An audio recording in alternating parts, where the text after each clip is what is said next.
Messieurs, dames, bonjour. Permettez-moi tout d'abord de me présenter. Mon nom est Eric Van den Broel, je suis le directeur de recherche et développement chez Gradon.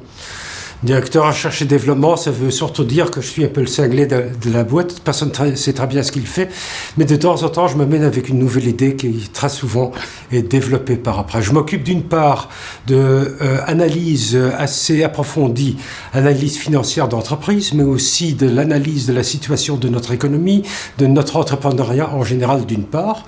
Et d'autre part, je développe quand même pas mal de systèmes, je dirais des algorithmes, qui arrivent à rendre tangibles des intangibles. J'explique en 2 mots.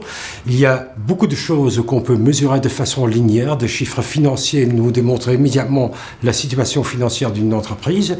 Mais à travers ce genre de données, on arrive aussi à ressentir, à comprendre des intangibles, comme par exemple, quelle est la motivation qu'on retrouve dans une entreprise, quel est le style de management, etc., etc. C'est le genre de choses dont je m'occupe. En fait, avant de vraiment commencer aussi, je voudrais vous présenter mes excuses. Mes excuses parce que je suis néerlandophone et pas francophone, ce qui veut dire que nécessairement, durant cette entrevue, je commettrai quelques erreurs contre la très belle langue de Nicolas Sarkozy et Daniel Cohn-Bendit, mais j'espère que vous me les pardonnerez et j'accepterai surtout vos corrections par après. Ceci dit, on va s'occuper aujourd'hui quand même de quelques thèmes. Je voudrais vous montrer ce qui se passe avec le monde des affaires qui, les dernières années, ont quand même fortement été confrontés avec différents chocs. Ensuite, je voudrais vous montrer comment évolue l'entrepreneuriat actuellement en Belgique, vraiment à cet instant même. Je voudrais surtout parler de la redondance à la base vers la résilience au choc, donc la redondance besoin qu'on a besoin justement pour pouvoir répondre aux chocs avec lesquels on est confronté. Je voudrais parler de la situation des PME en Belgique du point de vue du post-Covid jusqu'à aujourd'hui. Et surtout, je voudrais quand même terminer en beauté en donnant quelques messages d'espoir et de vue un peu plus à long terme. Eh bien, on y va. Parlons tout d'abord du monde des affaires, tout comme le tissu social qui vit quand même de choc en choc. Et immédiatement, je voudrais quand même vous montrer la différence entre ce que je considère comme une crise ou une conjoncture à la baisse, d'une part, et un choc d'autre part. Expliquons de telle façon. Les dernières 70 années, je dirais depuis la Deuxième Guerre mondiale jusqu'à aujourd'hui, on a vu notre économie avec une certaine régularité évoluer d'autres conjonctures en basse conjoncture. Et des différents points de vue, toute cette évolution, on peut la définir toujours dans, je dirais, une longueur d'onde qui plus ou moins reste pareille, avec des hauts et des bas, mais quand même assez limitée. Un petit exemple. Si j'observe le nombre d'entreprises en haute conjoncture qu'on peut définir par des critères bien connus, qui sont en grande difficulté, on pourrait parler d'un pourcentage de 4 à 5%. Et on voit effectivement en période de basse conjoncture que ça évolue vers les 6-7%. Ensuite, une fois que la courbe commence à remonter, on voit aussi une augmentation de faillites après une basse conjoncture, là où il y a moins de faillites en haute conjoncture. Mais finalement, ces chiffres ne divergent pas tellement, puisque même en basse conjoncture, on n'a jamais observé plus que 6 à 7% d'entreprises qu'on peut nommer en grave difficulté et dont certains ensuite, effectivement, tombent en faillite. Un choc, en fait, c'est quelque chose de totalement différent. Parce que là où la basse conjoncture attaque surtout ceux qui déjà avant cette période de basse conjoncture se trouvaient quelque part en difficulté structurelle ou difficulté de management, on voit qu'un choc concrètement attaque la totalité d'une population concernée. Quelques exemples. Mais certainement, les dernières années, on a connu pas mal de chocs, parfois à un niveau mondial, parfois à un niveau régional, parfois dans un certain secteur, etc., etc. Repensons un instant aux attaques terroristes à Bruxelles de mars 2016. On voyait effectivement à un niveau très local, bruxellois, centre Bruxelles, la totalité d'une économie tombée à plat. Les bistrots qui ne recevaient plus de monde, les hôtels qui ne recevaient plus de touristes, le petit commerce qui ne trouvait plus de touristes ou plus d'autres pour effectivement vendre. Et on voyait soudainement que non pas ceux qui étaient déjà en difficulté étaient attaqués, mais toute l'horeca, tous les hôtels, tout le petit commerce. Prenons l'exemple du navire qui s'est bloqué dans le canal de Suez il y a quelque temps, qui effectivement a causé quand même des problèmes d'approvisionnement importants pour beaucoup d'entreprises et certainement dans certains secteurs. De même d'ailleurs avec toute la problématique du chip, pour l'instant, où on voit quand même qu'il y a certains secteurs qui sont fortement attaqués. Et bien sûr, le Covid est un exemple beaucoup plus général où on a vu un tas d'entreprises, effectivement, même parfaitement saines avant le Covid, qui se retrouvaient en difficulté au moment même ou par après. Et soyons clairs, je suis assez convaincu que, de toute façon, le choc, c'est pas quelque chose d'exceptionnel. En réalité, observez tout simplement cette énumération, eh bien, on voit continuellement se confronter avec des nouveaux chocs globaux, non globaux, régionaux, etc., etc. Même à court terme, mais on ne sait pas très bien. Il y a quand même pas mal d'incertitudes. Comment va évoluer la guerre en Ukraine ? Comment est-ce que cette évolution, surtout qu'on ne connaît pas, va influencer à nouveau notre économie, notre approvisionnement, certains produits primaires qu'on n'aura pas, etc., etc. Comment vont-ils influencer, par exemple, tout simplement, les prix des combustibles, etc., etc. Pensons aussi à la situation en Chine, où on constate quand même que le Covid s'aggrave à nouveau, avec probablement dans un futur proche, peut-être, des suites au niveau d'usines qui devront à nouveau fermer, etc., etc. Et donc, indirectement aussi, une problématique qui se déplacera vers l'Europe, puisque si en Chine les usines se ferment, eh bien, automatiquement, il y aura aussi des problèmes d'approvisionnement, etc. Non pas des certitudes, des incertitudes. Je ne dis pas qu'ils vont nous subvenir, mais ils peuvent nous subvenir. Les chocs les plus récents, on les connaît, je ne vais pas y aller en long et en large. On a tous été confrontés, et on l'est encore toujours d'ailleurs, avec l'énorme augmentation des prix énergétiques. Ça commence à diminuer actuellement, mais soyons clairs, même toute l'année prochaine, on ne s'attend pas à une diminution à tel point qu'on atteindra à nouveau des prix, je dirais, avant Covid. De même avec l'inflation qui nous a lourdement touchés et qui nous ont touchés, nous comme entreprise, très concrètement il y a encore 2 mois, puisqu'on a connu tous cette hausse salariale qui quand même est exceptionnelle, extrêmement importante, extrêmement touchante à notre entrepreneuriat. Pas mal de crises donc, pas mal de chocs surtout récents avec lesquels on a été confrontés.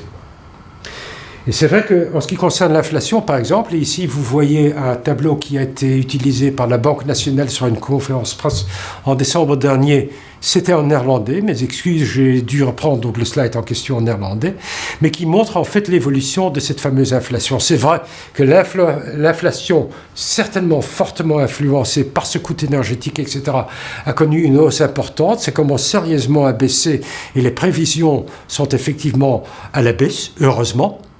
Mais je voudrais quand même vous faire noter aussi que l'inflation de base reste quand même à un niveau quand même assez important et non négligeable.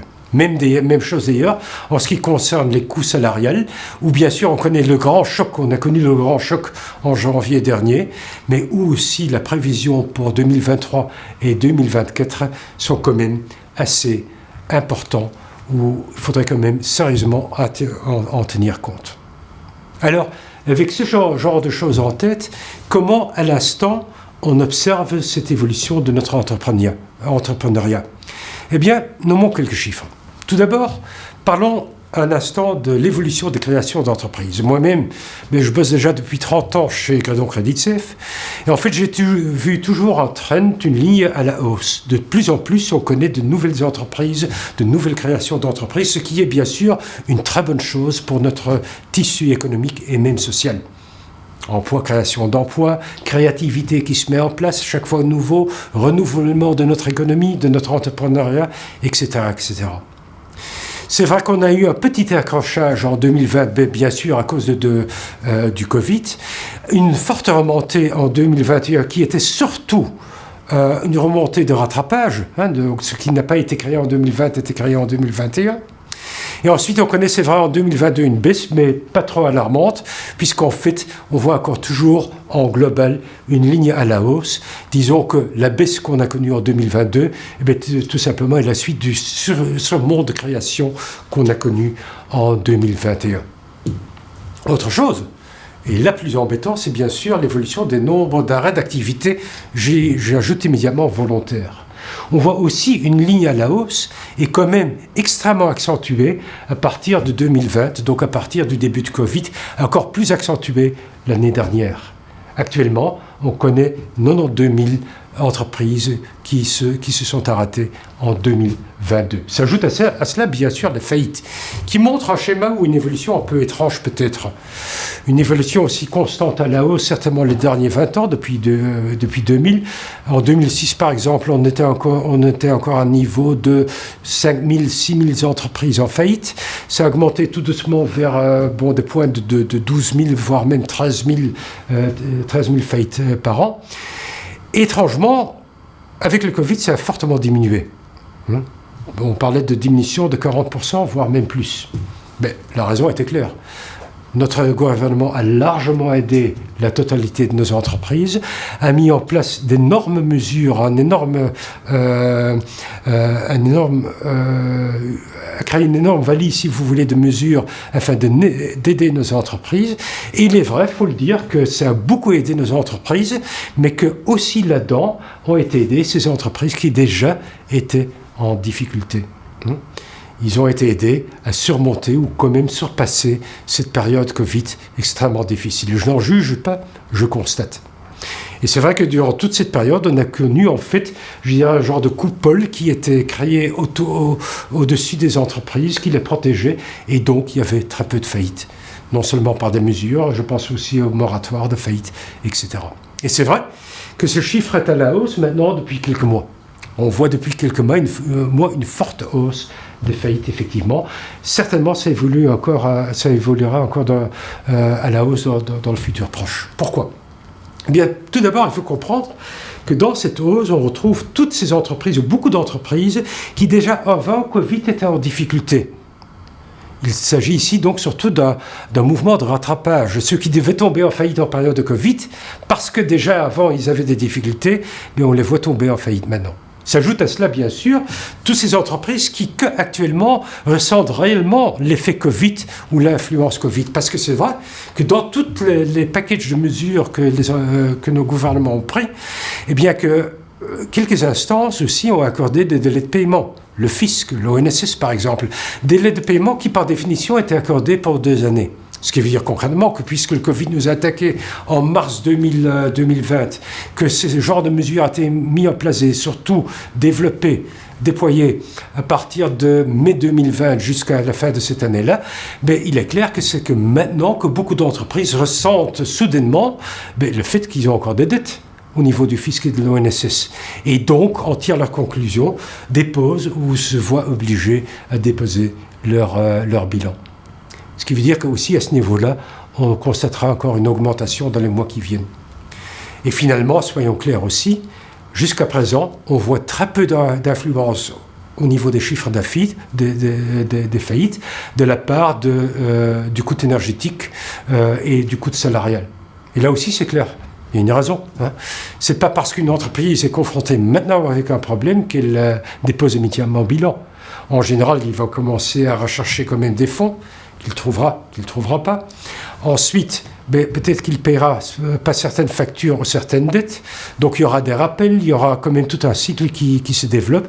Et ce n'est que par après, 6 mois, 7 mois, une année parfois après une crise soudaine, comme je viens de le décrire, qu'effectivement, on voit une augmentation de faillite à ce niveau-là. Donc là, tous ces effets, ils devront encore s'ajouter à ce genre de chiffres. Entre parenthèses, ce n'est pas seulement moi qui le confirme à travers mes chiffres et à travers mes analyses. Quand vous parlez avec des juges responsables, vous allez voir qu'effectivement, ils confirment qu'eux aussi, pour l'instant, ils sont confrontés avec une hausse de dossiers assez importante, une hausse qui aboutirait effectivement à des faillites supplémentaires. Bon, tout cela, ça signifie quoi ? Eh bien, c'est qu'on se trouve dans une situation où la croissance nette de notre entrepreneuriat a quand même fortement diminué. Vous voyez que les années précédentes, on se trouvait toujours aux alentours de 35 000, 41 000. Je sais, 2019 était une petite exception, mais là, surtout dû à deux législations qui se mettaient en place et il y avait beaucoup d'entreprises qui étaient un peu en attente. Je parle du livre 20, donc législation sur l'insolvabilité d'une part, et bien sûr, donc tout ce qui a à voir avec la législation sur nos entreprises qui s'est mis en place en 2019. Donc il y avait une certaine attente à ce niveau-là, mais on voit donc en 2022 quand même une forte baisse de cette croissance nette. Et malheureusement, je ne me déclare pas trop positif pour l'année qui vient. Donc concrètement, quelles sont ces prévisions pour 2023, donc pour cette année? Mais il est clair qu'on s'attend à une forte augmentation des faillites, sauf bien sûr des nouvelles mesures que nos gouvernements pourraient prendre. Comme je l'ai signalé, cause de rattrapage d'une part, parce que beaucoup d'entreprises ne se rendent que pleinement conscients actuellement de toute une problématique qui en fait s'est mise en place à travers du Covid. Et effectivement, parce que pour l'instant, on ne voit pas encore beaucoup d'entreprises du tout d'ailleurs, ou très peu, qui déjà déposent bilan parce que, ou dû au choc salarial et énergétique. En ce qui concerne les activités, les arrêts d'activité, on s'attend à une évolution pareille. Certainement, à cause de l'énergétique, par exemple, on voit dans différents secteurs beaucoup d'entrepreneurs qui songent effectivement à tout simplement arrêter leur boîte parce qu'ils n'en peuvent plus. Donc là aussi, il y a une problématique qui se met en place. En ce qui concerne l'évolution de la création des entreprises, je vous ai parlé déjà de ces incertitudes qui est quand même ressentie par la majorité du public. Cette évolution en Ukraine, cette évolution en Chine, mais aussi très concrètement, tout cela se traduit par exemple dans le comportement du consommateur. On voit quand même clairement que le consommateur est devenu extrêmement prudent à cause effectivement de tout ce qu'il a vécu l'année dernière. Et là aussi, tout le monde est en attente en ce qui concerne cette évolution. Et comme vous savez tous, incertitude attaque toujours le sentiment entrepreneurial et aussi le niveau ou le nombre de créations. Parlons maintenant de la redondance à la base vers la résilience au choc. Et encore une fois, j'ai déjà parlé de ma définition d'un choc ou comment je vois les choses. Je voudrais accentuer aussi qu'une autre différence entre une crise et un choc, c'est qu'une crise n'est peut-être pas toujours attendue nécessairement, mais en fait est prévisible. On pouvait le savoir, c'est le moindre qu'on puisse dire. Un choc par contre, ou du moins la nature du choc est imprévisible. Personne ne pouvait vraiment prévoir, je le pense, le Covid. Personne ne pouvait prévoir concrètement qu'un navire s'échouerait au canal Suez. Personne ne pouvait prévoir de façon concrète qu'une attaque terroriste aurait lieu à Bruxelles. Par contre, et là c'est ma conviction, la réalité humaine, la condition de notre monde d'ailleurs, certainement les dernières 10 années, on a quand même dû constater qu'un choc, ça fait partie de cette nature, de cette condition.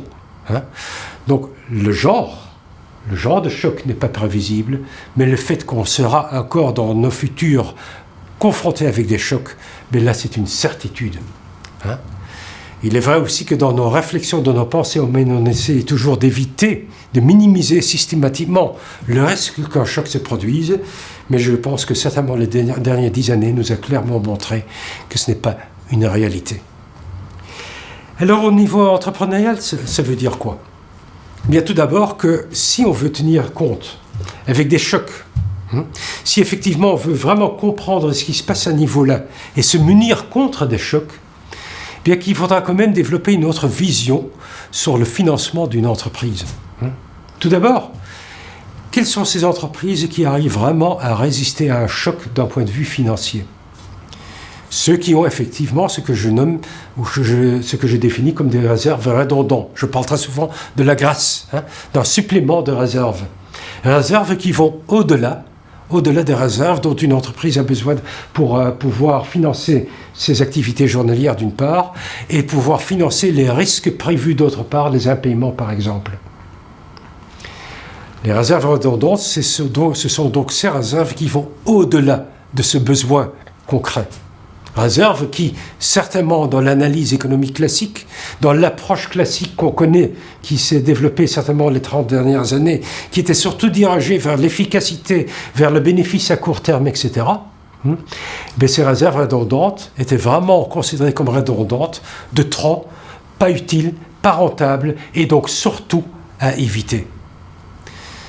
Certainement le Covid, tout comme les chocs qui nous sont parvenus par après, nous ont démontré que ce sont justement ces réserves-là qui aident une entreprise non seulement de pouvoir réagir rapidement et surtout de façon autonome au choc en question, mais aussi en même temps de pouvoir répondre d'une façon afin que notre tissu social ne soit pas hypothéqué. Le but finalement des réserves redondantes, c'est de pouvoir subvenir à une continuité, à un souhait de continuité à long terme. Et soyons clairs, un choc qui ne pas nécessairement doit être négatif. On a connu des chocs négatifs, c'est clair, mais un choc pourrait aussi être une soudaine occasion d'investissement. La transition qui se met en place, la transition ESG, j'en parlerai tout à l'heure, qui se met en place actuellement, doit être financée d'une façon ou d'une autre. Est-ce qu'on va pouvoir le financer de façon autonome, ou est-ce que par contre on devra à nouveau faire appel à notre société et l'hypothéquer autant de plus ?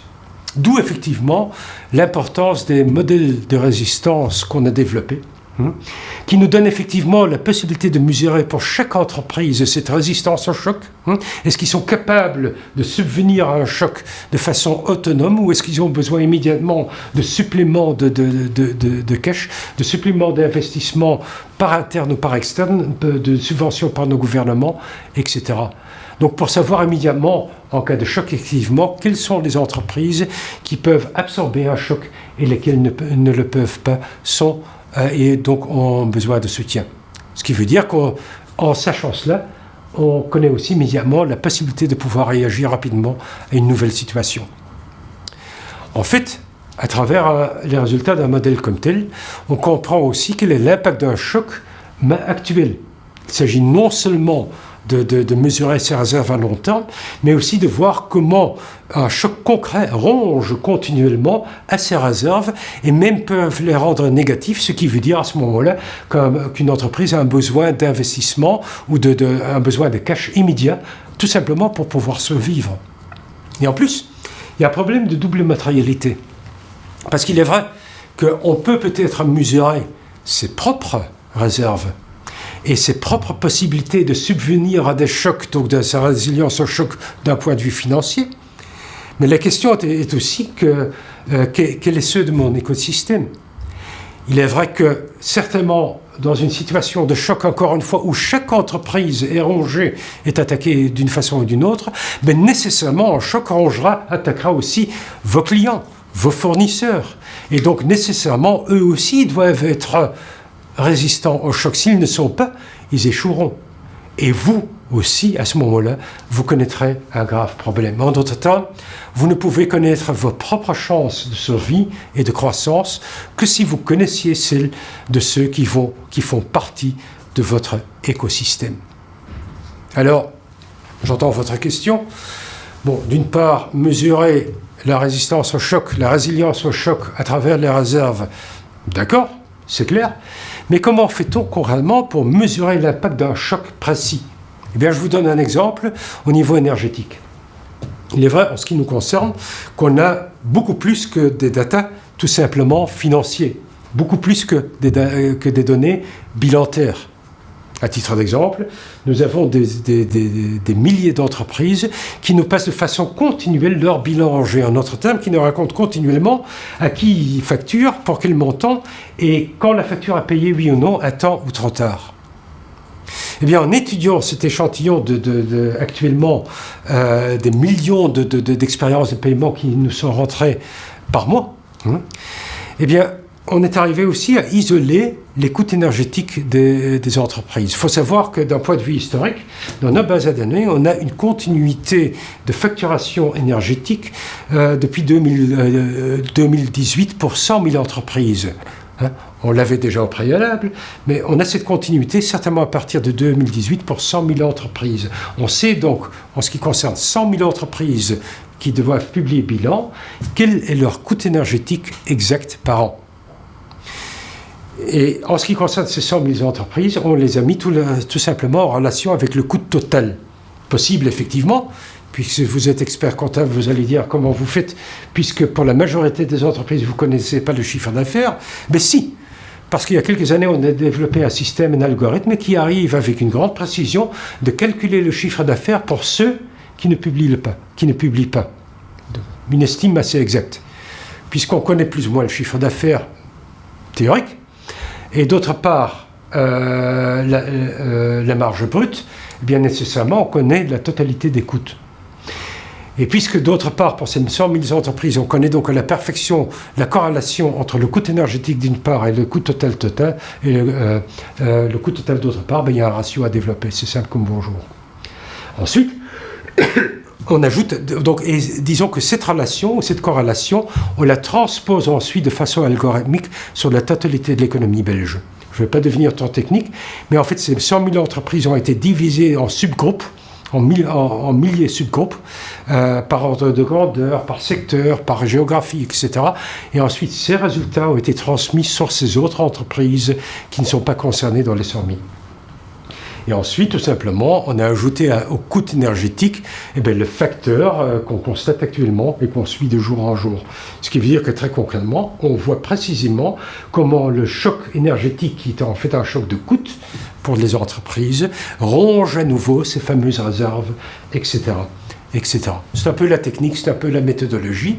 Mais donc, d'une part, la méthodologie mesure au choc, résilience au choc consiste d'un élément qui va observer la situation d'une entreprise au niveau réserve redondante et d'autre part qui va analyser la situation actuelle sur base de données actualisées de jour en jour et qui va voir comment justement le choc en question ronge ces fameuses réserves, les rendent même peut-être négatifs.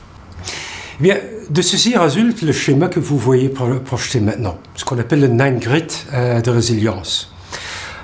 Un tableau qui consiste donc d'une axe X et Y nécessairement, et peut-être faut-il tout simplement l'expliquer en quelques mots. Sur l'axe X, donc horizontal, qui nécessairement doit être lu en colonnes, vous voyez 3 colonnes. La colonne de gauche représente toutes ces entreprises qui, selon des analyses classiques, et avec classique, je veux dire analyse du style liquidité, solvabilité, rentabilité, valeur ajoutée, éventuellement même des modèles de prédiction de faillite, eh bien, sont situées dans une mauvaise zone. En d'autres termes, ce sont des entreprises qui déjà sont confrontées avec une large problématique des entreprises en graves difficultés avec un énorme risque de faillite.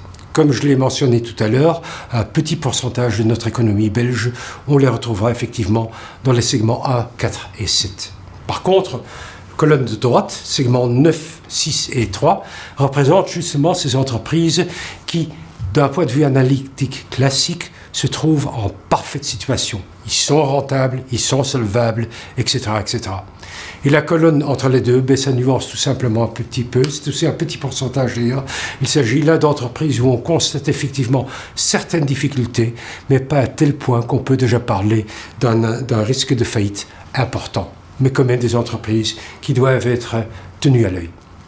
Comment est-ce que cela... non, là je suis trop vite. D'autre part, on a bien sûr l'axe Y.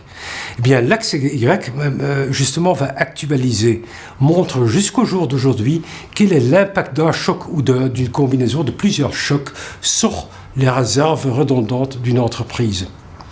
La ligne du haut, donc les segments 7, 8 et 9, montrent ces entreprises qui, malgré le choc, malgré l'impact que le choc a sur chaque entreprise, mais se trouvent encore toujours une situation, même après choc, où ils ont suffisamment de réserves pour survivre, où ils peuvent recommencer ou se relancer sans aucun problème, etc., etc.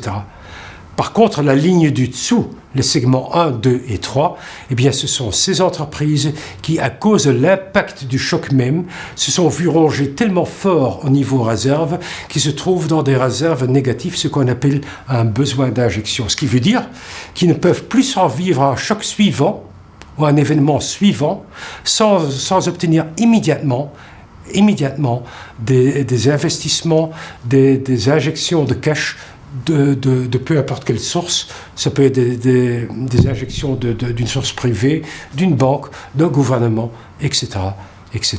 Comment est-ce que cela traduit concrètement? Eh bien, ici un exemple. Très concrètement, le secteur des tomates, ou plutôt des cultivateurs de tomates. Un secteur qui se portait très bien avant Covid, et vous le voyez d'ailleurs, puisque dans la colonne de gauche, donc ces entreprises qui se trouvaient en très mauvaise santé, bien on ne compte même pas 5% de la population des cultivateurs de tomates, mais en fait que 3%, ce qui quand même est extrêmement faible. Par contre, une très grande majorité d'entreprises, colonne de droite, qui se trouvaient en très bonne santé, même au-delà de 90%. Qu'est-ce qu'on constate? C'est que les 3 chocs de suite ont eu une énorme influence sur la situation financière de ces entreprises. Certainement ceux qui se trouvaient en bonne santé. Et on peut s'imaginer pourquoi. Parce que finalement, durant le Covid, il faut savoir qu'avant Covid, la belle tomate belge, c'est un produit export, tout d'abord. L'export a connu durant le Covid quand même certaines difficultés. Donc malgré le fait que le marché interne employait encore ou s'achetait encore beaucoup de tomates, il y avait un problème d'exportation et donc d'une diminution de marge et donc moins de possibilités d'épargne, de construction de réserves, etc. Mais pas de grandes difficultés, c'est vrai. Par contre, maintenant la crise énergétique frappe fortement tout ce qui est cultivateur de légumes, etc. en serre. En plus, la tomate est non seulement un produit qui demande beaucoup d'énergie, mais en plus, effectivement, demande quand même pas mal de main-d'œuvre. Et donc là aussi, donc le choc salarial est assez important. Et on voit effectivement que pour l'instant, 21%, pratiquement 22% des cultivateurs de tomates se trouvent en grave difficulté, là où avant Covid, ils se trouvaient en parfaite santé. Allons vers la réalité. La PME belge, comment elle se comporte actuellement ou quelle est la situation actuelle? Eh bien, remontons tout d'abord à la situation du 1er janvier 2022. On pouvait faire ces mêmes constats, non pas à nouveau sur base de données actuelles, mais sur base de chiffres définitifs, puisque les bilans 21 étaient déjà publiés. Donc on connaît en fait la situation fin 2021. On a ajouté à cela quelques autres éléments. On voyait en fait que au 1er janvier 2022, donc à la sortie de la période Covid, disons, on constate qu'il y a environ 20% d'entreprises qui, malgré tous les aides gouvernementales qui ont fortement aidé beaucoup d'entreprises, ne le dénions pas, bien au contraire, mais il y a quand même encore 20% d'entreprises en segment 3, donc qui connaissent un problème de réserve et donc une problématique de cash, ont besoin de cash immédiate. Quand on observe les PME, eh bien, et on observe la totalité des PME, inclus les entreprises unipersonnelles, mais on voit qu'actuellement, ajouté à cela la crise énergétique et salariale, on arrive à 28% des PME qui se trouvent en grave difficulté, avec des énormes différences entre l'entreprise unipersonnelle qui contient très peu d'entreprises, relativement peu d'entreprises en segment 3, mais par contre, dès qu'on voit des entreprises qui, par exemple, sont en ordre de grandeur d'employés du personnel, eh bien, à ce moment-là, on voit que même on est immédiatement confronté avec des chiffres de 40%, même plus, d'entreprises qui connaissent des difficultés actuelles quand même assez importantes. Chiffres quand même assez alarmants. Je vous donne 2 exemples. Les magasins de mode, dont une partie se portait bien avant crise, une autre partie pas, chiffre plus ou moins classique. Mais on voit que toutes ces périodes de choc qu'on a vécues, eh bien, résultent dans une situation où pratiquement 28% des magasins de mode se retrouvent en grave difficulté actuellement. Il y en a beaucoup qui songent à arrêter. Il y en a beaucoup qui sont en crainte de devoir déposer leur bilan, etc., etc. Pire encore chez les supérettes. On voit qu'actuellement, 46% est atteint. Logique aussi, puisque les supérettes, on s'imagine peut-être pas immédiatement si on n'est pas confronté continuellement avec, mais il est vrai que ceux-là, par exemple, ils sont confrontés avec des coûts énergétiques énormes à chauffer leur magasin, les congélateurs qui doivent fonctionner, etc. D'autre part, ils ont du personnel et quand même en général un volume assez important, et finalement, eux aussi, ils se sont vus confrontés avec des augmentations de prix qui ne peuvent pas toujours recalculer ou remonter vers leurs clients, vers le consommateur. Ce qui veut dire qu'on voit une situation après Covid chez les petits de situations difficiles de 17%, évoluant en une année à 48%, ce qui quand même sont des chiffres importants. Je vais jeter ce tableau-là, mais ça veut dire quoi ? Eh bien, très concrètement, c'est que ce genre de constat se traduira dans deux mouvements possibles. D'une part, on peut s'attendre, je l'ai déjà mentionné, à une augmentation des faillites et des rates d'activité. Mais bon, c'est une réalité peut-être, ou c'est peut-être une réalité future, mais si ce sera le cas, il faudra quand même songer aussi sur les suites au niveau de notre tissu social. Il est vrai qu'à ce moment-là, on va être confronté à un autre paysage de rue, à des vitrines vides, à des vitrines vacants, etc., etc., avec à nouveau des suites sociales, puisque ce n'est pas que la rue vide qu'on verra. On verra aussi de plus en plus de petites criminalités qui tournent ensemble avec ce phénomène, etc., etc. Donc il y a quand même des suites à en songer. Un autre mouvement possible, et certainement accentué dans certains secteurs, est celui de la vague de reprise d'entreprises. On verra donc beaucoup de grosses chaînes qui reprendront, disons, les petits magasins. À ce moment-là, on ne verra pas de changement, on verra pas une attaque aux vitrines, si je puis dire ainsi. Mais c'est vrai que notre paysage vitrine deviendra beaucoup plus monotone. Donc là, il y a un autre phénomène social qui se met en place. Et dont on devrait se poser la question tout simplement si c'est vraiment une évolution qu'on désire. Est-ce qu'on désire vraiment que ce sont les grosses boîtes que ce ne seront plus que les grosses boîtes où on pourra s'acheter nos vêtements, ou est-ce qu'on préfère quand même une certaine créativité, un certain entrepreneuriat créatif de base, le petit magasin créatif, etc. C'est un choix social à faire qui doit aussi être dirigé d'une façon ou d'une autre. Je voudrais quand même terminer avec quelques réflexions qui me mèneront à une réflexion finale quand même positive. Tout d'abord, un constat. C'est que j'en suis persuadé que les crises et les chocs des derniers 20 ans, pour élargir un peu la période de temps, nous ont démontré quand même fortement que notre société, notre économie a résolu pratiquement toutes les crises et les chocs en hypothéquant constamment nos enfants, nos petits-enfants, tout comme les écosystèmes de leur avenir.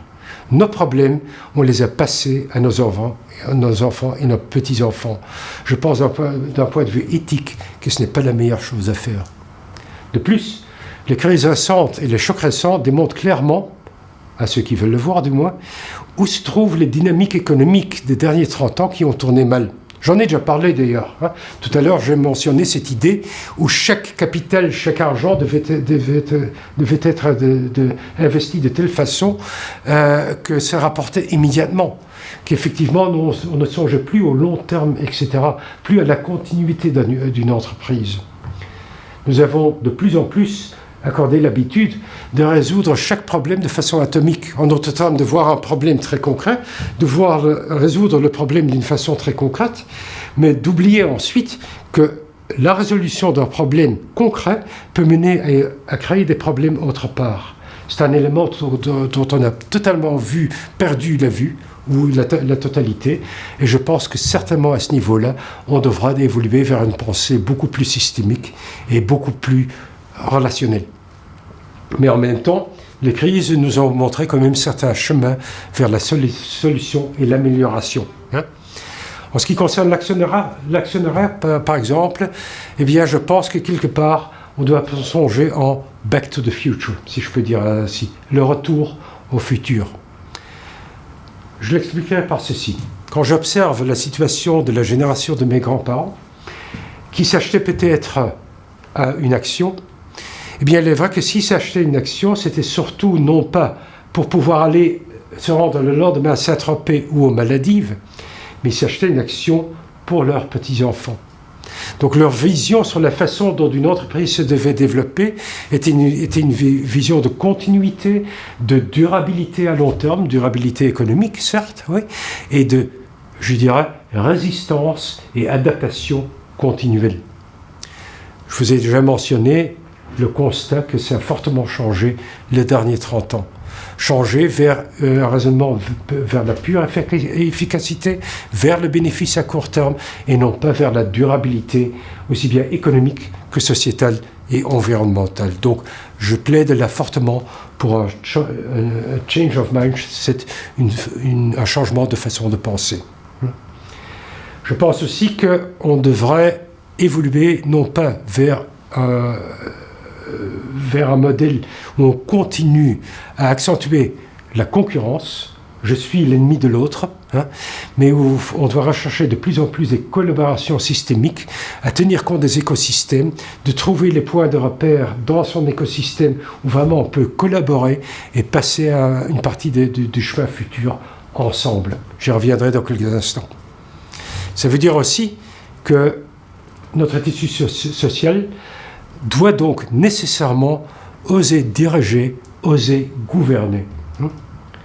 Et déjà, les idées que je viens de mettre en place peuvent être traduites d'une façon extrêmement concrète. Je plaide par exemple fortement pour une stimulation fiscale pour la croissance des réserves redondantes. Et en fait, ce genre de mécanisme existait, puisqu'en 2008, si j'ai bonne mémoire, le système des intérêts nationaux a été mis en place. C'est vrai, certainement au début, il y avait quelques malversions à ce niveau-là, mais cette possibilité de malversion a fortement été corrigée. Et en fait, il y avait un système parfait mis en place à partir de 2013, où effectivement la petite PME, ou les dirigeants de la petite PME étaient fortement récompensés du fait qu'ils voulaient réinvestir, développer du capital au sein de son entreprise. Seulement, l'intérêt national même était réduit et donc le système était tombé en miettes. Et en réalité, elle a été abolie il y a quelques mois par notre gouvernement par pensée de réduction de coûts, etc. Je plaide fortement pour la remise en place d'un raisonnement international afin de stimuler nos entreprises à développer du cash interne, des réserves, etc., etc.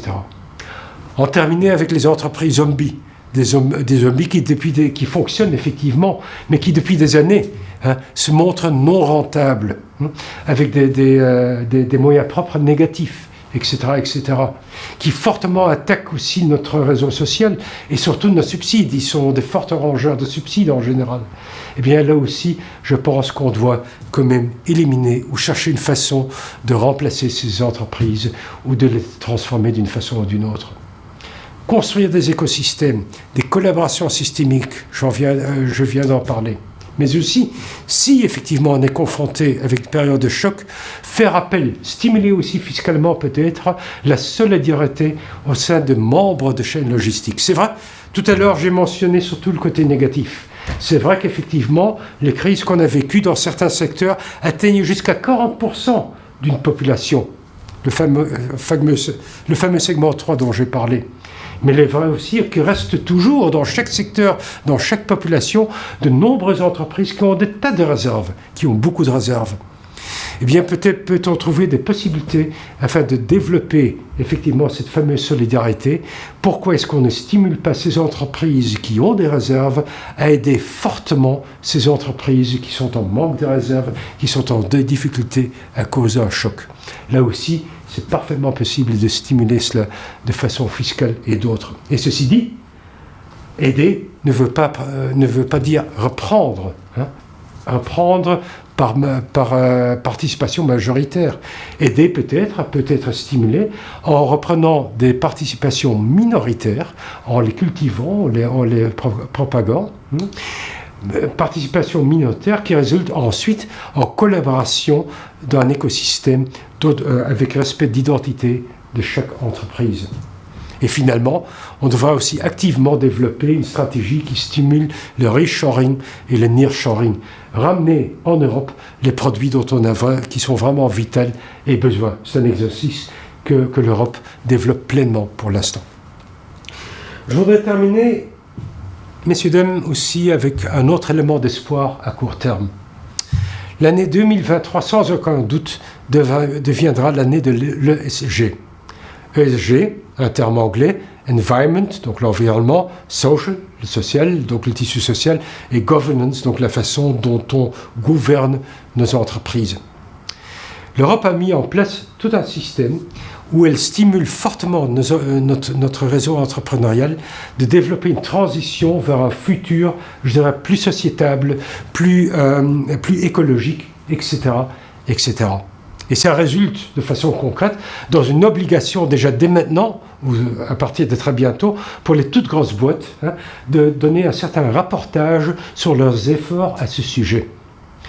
Et non seulement les grosses boîtes sont concernées, très bientôt, à partir de 2026, aussi les grosses PME, plus que 250 personnes, devront faire un rapportage très concret. Mais là où, à première vue, on penserait que la petite PME n'est pas concernée, je pense qu'il est fortement important d'accentuer quand même les énormes effets de boules de neige qui auront lieu. Il faut savoir tout d'abord qu'une entreprise qui doit faire du rapportage, eh bien nécessairement est approvisionnée par son écosystème, qui très souvent sont des petites PME. Donc les fournisseurs, mais aussi la clientèle peut être des petites PME. L'exigence de double matérialité dans le système de rapportage veut dire que non seulement on doit rapporter sur sa propre situation, mais aussi sur celui de son écosystème, en notamment en premier lieu sur la situation de sa clientèle et de ses fournisseurs. Ce qui veut dire que nécessairement, toutes ces entreprises qui doivent faire du rapportage, eh bien, analyseront aussi d'une façon ou d'une autre leurs clients et leurs fournisseurs. Et là aussi, ça a des suites. Puisqu'on voit déjà maintenant, en ce qui concerne les grosses boîtes, que être prêt pour les G, ou s'apprêter pour les G, ou être prêt déjà tout à fait, a une énorme influence sur les possibilités de financement. On a une énorme influence sur les possibilités de crédit. Soyons clairs et simples, une entreprise qui est ESG ready, prêt pour les ESG, obtiendra beaucoup plus facilement du crédit, beaucoup moins cher, d'autres même plus du tout. Je pourrais résumer, ESG, ces transitions, le marché l'attend, le consommateur tient en compte de plus en plus, et c'est vrai aussi, le gouvernement le veut. J'en suis surtout persuadé que tout le projet ESG, peut-être engendre des coûts pour chaque entreprise, mais pose surtout des opportunités. Je suis convaincu qu'en finalité, le mouvement transition ESG va rapporter beaucoup plus aux entreprises. En d'autres termes, fortifier leur PNL.